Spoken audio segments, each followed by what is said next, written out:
நலையும் ஹாஜியாருக்கு பாராட்டு விழா. அப்ப இன்று அல்லாஹ்வுடைய கிருபையினால் இந்த இடத்தில் நலையும் ஹாஜியார் தான் முக்கியமானவர். அதுதானே பாராட்டு விழா. அல்ஹம்துலில்லாஹ். நான் உங்களுக்கு ஒன்றை சொல்லிக்கொள்ள விரும்புகின்றேன்.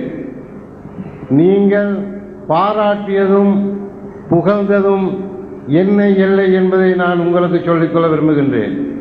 ஏனென்று கேட்டால், என்னை இந்த இடத்துக்கு குணாந்து நிறுத்தியவன் யார்? என்னை இந்த இடத்தில் குணாந்து நிறுத்தியவன் அல்லாஹு தாலா. அந்த அல்லாஹு தாலா நாயனைத்தான் நீங்கள் பாராட்டினீர்கள், புகழ்ந்தீர்கள். ஏனென்று கேட்டால், நான் உங்களுக்கு ஒரு சம்பவத்தை சொல்லிக்கொள்ள விரும்புகின்றேன். அது என்ன சம்பவம்? இது நலையும் ஹாஜியார் ஸ்டேடியம்.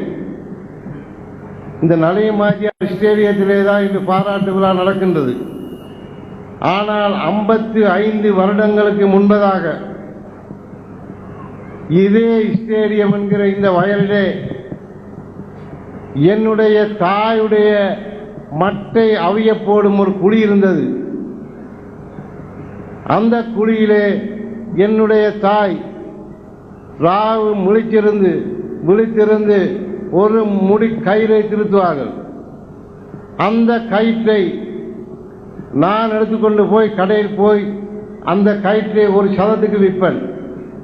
அந்த ஒரு சதத்துக்கு விற்றுவிட்டு அதுக்கு நான் ஒரு அப்பம் வாங்கிக்கொண்டு தின்னுட்டு ஸ்கூலுக்கு போவேன். இந்த விதமாக நான் எத்தனையோ வருட காலங்கள் ஜீவித்தேன். அந்த விதமான கஷ்டம் என்றால் நீங்கள் நினைச்சு பார்க்கவும் கூடாது அந்த கஷ்டங்களை. ஏனென்று கேட்டால், நான் அல்லாஹ்விடம் கேட்கின்றேன், அந்த விதமான கஷ்டத்துக்கு ஆளாக்கிடாமல் நீ யாரையும் பாதுகாத்துக்கணும். அப்ப நான் ஸ்கூலுக்கு போய் 5 வகுப்புத்தான் படித்தேன். அதுக்கு மேல் என்னால் படிக்கவே முடியாது. காரணம் வறுமை.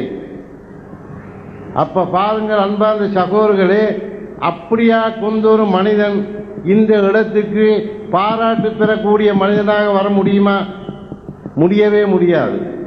முடியும் அல்லாஹ்வுடைய உதவி, அவனுடைய ஒத்தாசை, அவனுடைய கிருபை இருந்தால்.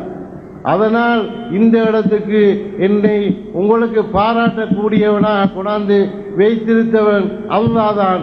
அவனுக்குத்தான் எல்லா பாராட்டும், அவனுக்குத்தான் எல்லா புகழ்ச்சியும் என்பதை நான் உங்களுக்கு சந்தோஷமாக தெரிவித்துக் கொள்ள விரும்புகின்றேன்.